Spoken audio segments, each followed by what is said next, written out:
Yo, what is going on, homies? It's your boy Stumped back from the OPTC video, and in today's video it is day 4 of Grand Party Season 4. We're getting to the pointy end of the competition. Day 4 means 9 to 12. They're the wins. We have one retry left, and then from there, no more retries. If you lose, you are out. You do not pass go. You do not collect $200. So moving forward, we will be using either this man you see down here or these guys that you see over here. But if you guys enjoy the way that I play Grand Party, we do like to send it all the way with some big teams. So if you guys enjoy the content, make sure to put the like button for me. Hit the big red subscribe button if you haven't done so already. And let me know if you guys are using the 1-1-1, 3-1-1 strat, 4-1-1, whatever strat you guys are using. Let me know in the comment section below. Is it working for you? Is it still just as scary? Let me know. I love talking about Grand Party, and obviously this game mode only comes around once a month, and the more information we get on it, the better it is, and the more information we can get out to help the community. So make sure to let me know how you guys are doing in the comment section below. Hit the like button, hit the subscribe button, do all that good stuff for me. With that said, let's dive in and let's take on our fights.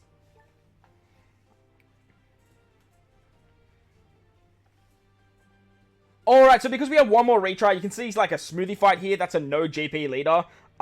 They are running a bit of like an anti-Psy kind of build, but like I feel like if we just use Roger, we can sort of just go bing bang on the final two fights. So we will save this one, and we will actually dive in on a Luffy fight. We'll just go wall for Dex. We'll use slashes, and then we'll use Psy at the back end, and we should be able to get the dub with this particular comp, provided we use Roger. I feel like using Roger is definitely the way to go still. Whitebeard and Roger are still incredibly valuable, and they are still very, very good. But I do find that utilizing Roger just seems to take the cake just a little bit. So this is the team comps that we are going with. Psy is obviously heavily nerfed.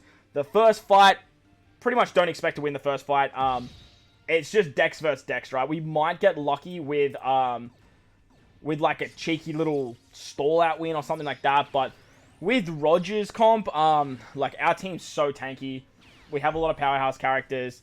Slashes are boosted under Roger, so the idea here is to just build up our burst so we can guarantee ourselves the win on the second fight. The beautiful thing about running slashes using Roger's burst is you guys can halve stats, have all your slashes pop off very, very quickly. The downside is Kizaru does get heavily nerfed. Kizaru being nerfed means that he dies very, very quickly. So you have to be very, very careful if you are using something like Kizaru.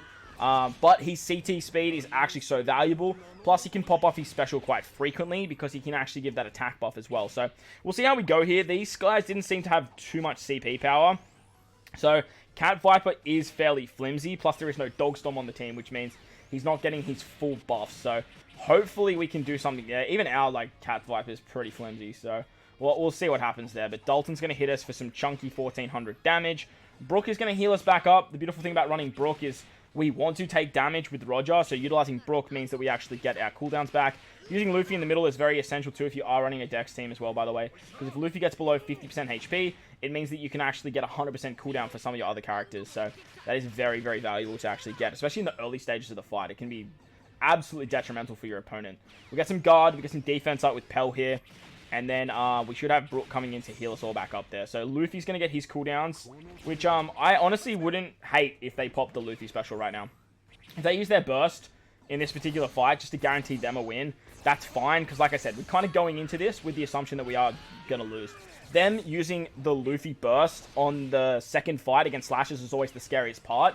However, they're running Int as their second fight, and Luffy doesn't boost them at all. Like, they're just rocking the Striker Powerhouse build for the rule set. So, that's why I have a little bit more faith in the Slashes in the second fight. But for this fight, I feel like we're just going to wall it out. I'm actually just tempted to skip here. Let's see if we can get anything done. Okay. Oh, we won! We won! We actually got a kill! That's beautiful. You love to see it. We actually get the win because we had one extra unit. That is actually huge for us. Massive. I just thought that was going to be an 8-all wall. You love to see it. Hey, yo! Beautiful. Plus, we have our burst ready to go. Like I said, though, we have to be very careful with Kizaru, and honestly, I feel like moving Kizaru to the far right, where Cracker is, might be the play for the Slash team if you guys are actually rocking it. Because, like, Kizaru just gets absolutely hit so hard. Plus, your Rogue and, I think Broly actually nerfs, who just got that? Cracker just copped that, that's fine. Oh, wait, do we get the defense down with Whitebeard Roger as well? Oh, it's because, no, it's because they're a Striker, and they actually get nerfed from, Broly, or Brogy. I know his name's Brogy, I just love calling him Broly. If you guys have been around the channel and you understand how I talk about characters, You guys will kind of see where I'm coming from here. Alright, we're going to activate our burst. Roger's going to half everyone's stats. Nice chunky 2750. Odin is going to not really hit too many units here. Just going to hit Yamato, which is actually super annoying for us. We're going to take another burst. That's actually good for our GP meter, which is fine. Cracker. Their scattered units is so annoying for us. K-Dad coming in is actually going to help us drastically. K-Dad can actually pick off some units that are just sort of floating around there. Taking out more area is absolutely great. And from here, we've basically won. It's basically GG from here. This is why Roger's the king, man. This is why Roger is the absolute king. We still haven't even had our Whitebeard Roger pop. Like, just wild. Whitebeard Roger also ignored defense, so they're actually just going to kill your Rogue, and then they're just going to kill 2 more units. Okay, didn't kill your Rogue. Interesting. Your Rogue is still kicking, though. Now he's not. Now he's not. Beautiful. Well, you love to see it. Getting that first dub with the extra unit was actually super clutch, right? This is why I don't like skipping fights, because, like, that would have been super, super cool to see at the back end, just winning from 7 to 8, or 8 to 7, I should say, and then just picking up the dub with Slashes. Slashes is so good with the Roger burst, by the way. Just be very, very careful if you do see Roger. On to the next fight. Alright, so we found ourselves an Odin build, which is a little bit interesting. I haven't really seen too many Odin builds, so I think we're going to use Whitebeard and Roger, because their first team is a strength team, and running Dex against strength, whilst is still very strong, it can be a little bit scary. So, as you can see, we can't see the next 2 teams. I do believe one of them is going to be Slashes, and the other one will probably be Psy Slasher. So I'm a little bit apprehensive to see where the Psy team is.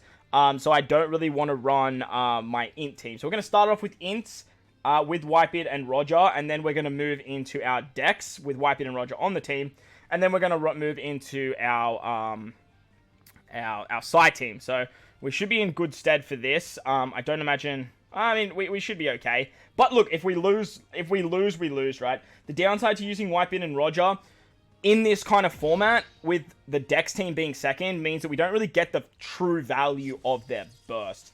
The HP cards are great, but they only give the stats to Psy and Int characters. So ideally, we really want to use them for our first and our third team. But I do think that, like, with the amount of strikers we have, with the amount of powerhouse characters have, plus with Whitebeard and Roger boosting our entire team here, we could be in for a good time. They do have Odin in their front line also, and they do have Slasher build. Like, they have a bit of a Slasher build with Odin and Law. So they are getting, like, that super boost from having their leader. And strength can move very fast. Like, they've got 5 speed, but they have no CT up. And then Kid can hit very, very hard. The idea here is we really want to see Kid get the half stats. If Kid got half stats, he did. That's awesome. Did Ace get it as well? Ace got half stats as well. That's so bad for him. That's so bad for him. Now we have guard up, and that means that Odin and Kid aren't going to hit very hard at all. This should be an easy dub from here. I'm pretty confident in our team now. That is big damage from Whitebeard. Sorry, from Blackbeard. Holy shit. We're tanking that for days.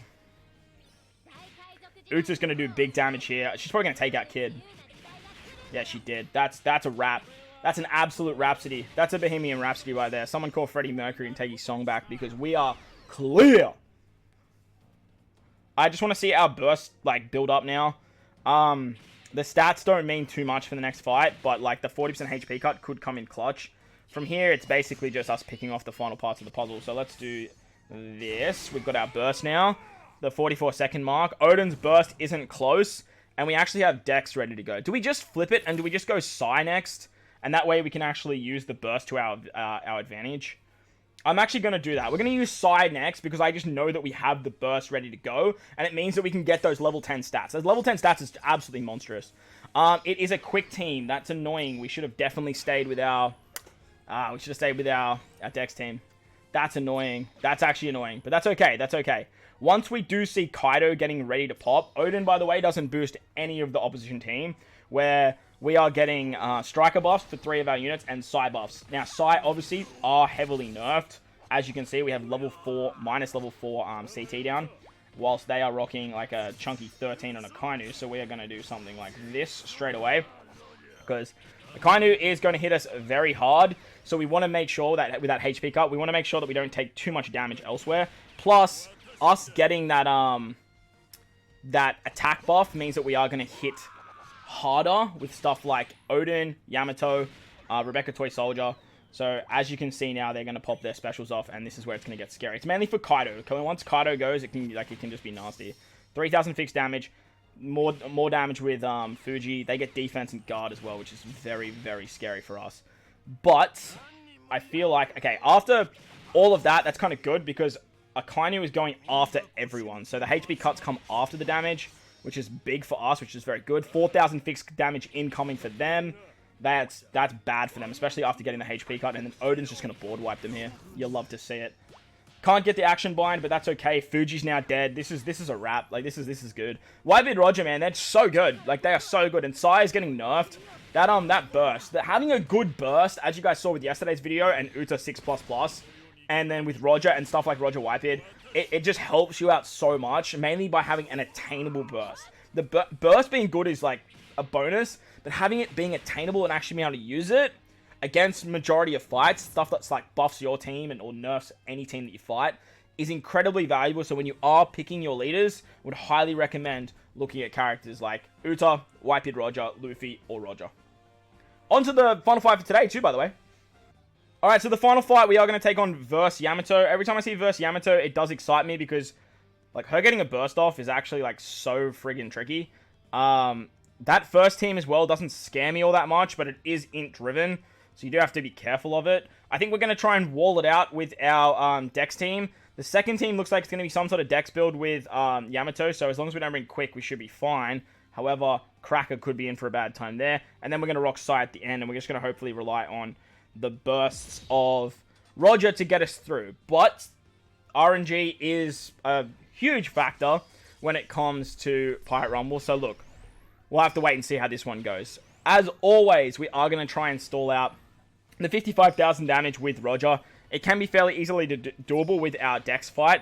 And our Dex team is so big that we might be in pretty good stead to actually like get a cheeky dub, maybe with the stall out strat. It might go the other way, but I always love seeing the Dex team. The nice tanky Dex team at the front. We have two powerhouse characters. Everyone's slasher, except for Luffy, which is great. And if we take a lot of damage, like HP cuts and then half stats and all that jargon, stuff from like Moria and Uta, it just means that we build up our GP burst a lot quicker. So Moria has already gone. As you guys can see, we have half stats on our Luffy character. Not ideal. They've got guard now. They've got defense with Fuji. That Fuji's so freaking good, man. The combination of guard and defense is what makes Fuji and Pell so freaking valuable for the teams that they're on. Getting defense plus guard just gives you so much defensive prowess. I kind of wanted more damage on Luffy there. As you can see, like, we're just not hitting at all. Like, there's just no damage here. It's a bit of a shame. We lose a lot of recovery with Brook and his half stats as well. Now, Uta's going to just absolutely slobber knock Luffy here. This is where we'd want, like, a Luffy special, like, almost ready. Okay, hang on. This is a HP cut. No, it's not, when they're not in the back end of the fight. The half stats has gone down because we have Luffy's defense still. 3,500 at Fuji is big. But now we cop some more half stats. Luffy now being below 50% HP can be pretty helpful because he gives 100% cooldown. Fuji's now dead, but they do have Broly coming in the back. They don't have Dory though, so it is a lot of damage from Broly, but it doesn't give the full passive. We're starting to do a bit more damage now. Pell didn't really help out the defense prowess as much as I would have liked. The question is, do we just send a burst if we get one? Like, it could be in our best interest to send a burst and actually get a win here. I feel like we do. I feel like we can get a cheeky win, but like, we're already winning, and Kaido's going to get his revive there. Luffy gives cooldowns to Brook, which means we get a heal. Are we going to lose a unit here? I don't think we've used our revive though, right? Moria. Half stats is not ideal for us. Uta's going to clobber us. I probably should have used the burst. We're going to lose 3 units here. Oh no, there's our revive. Brook, heal us back up, please, Brook. Brook, my boy, heal me back up. Heal me back up, Brook. I don't think they have any specials besides Kaido, which Kaido is now dead. So, like, we're fine here. We are fine. Smoker. Oh, no, Smoker. Smoker, don't do it. Oh, Smoker, you bastard. Did Smoker... Oh, hang on, Dofi. I was going to say, did Smoker just win it for them? I think Smoker just won it for them. Oh! Luffy! Clutch! Take out a unit. Yes! You love to see it. Stop giving Brook cooldowns, bro. Wait, 1 second left, kid. Kid. Time is up. Let's go. You gotta love the Dex team in that stall strat, baby. You love to see it. Hey, yo. You love to see it. Alright, now we have our burst against versus Yamato. This should be fun. I'm pretty confident with this particular fight, even though it is a Dex build. The half stats just, like, absolutely decimate. Plus, there's no Luffy. Like, no Luffy, not afraid. A lot of powerhouse characters, though. And then, obviously, the striker build as well. Dalton in the back is an interesting choice. I just feel like Dalton in the front is just a must when it comes to, like, PvP fights. Nowadays, anyway. Kizaru, I did move because I didn't want him getting absolutely clobbered. Because he just gets absolutely destroyed with the defense down. So we did move him. As for the specials of them, they're starting to creep up a little bit, but ours are getting a lot closer. We can drop this right about now. Half stats time. 2750 attack, well, damage, fixed damage, and now we just watch the damage numbers. Big 6Ks, big 5Ks. The spread damage is a little bit annoying, but look, it is what it is. We'll have to cop that. Whitebeard and Roger should take out 2 units here. Some fixed damage there. Beautiful. Taking out Queen is actually big because Queen hits us fairly hard. Odin took a shot, but that's okay. Now Dalton's in, which is a little bit scary. But Cracker is going to hit fairly hard as well. You love to see that. That is big damage from our boy Cracker. Now Odin's going to wrap it up. Yay, beautiful. The upside to the Slash team being second too is they can actually take some damage now. Like, the bench units can come in and actually do quite a bit. Especially when they have a lot of nukers, like the monsters, King, Whitebeard, those types of units. It's like, this is going to hit us pretty hard, right? And now all of that damage just goes straight into charging our burst for the next fight. Which, you could say, like, doesn't matter because, like, it's over. But if this was, like, a 1-1 situation, having that burst build up is actually pretty damn viable. So, Roger and Whitebeard, and as well as Roger, 6+, getting it done once again for the back end. In about, like, what, 3 hours time, we will have the final day. I am going to get up and try and stream that, so make sure you guys hit the bell notification so you guys don't miss out on the fun. We'll see how I go, though, because, like, it's at a pretty bad time for me on the last day, but hopefully we can get there. Let me know how you guys are going with your GP in the comment section below. You guys at the 12 wins. How is your fights going? I'm one of the few that is a big fan of GP, but let me know if you guys are too. Don't forget to bell the like button, hit that big red subscribe button as well if you guys haven't done so. Hit the bell notification, as I mentioned. Most importantly, though, enjoy the rest of your day. As always, homies, I thank you for watching, and I'll catch you all in the next one. Lates!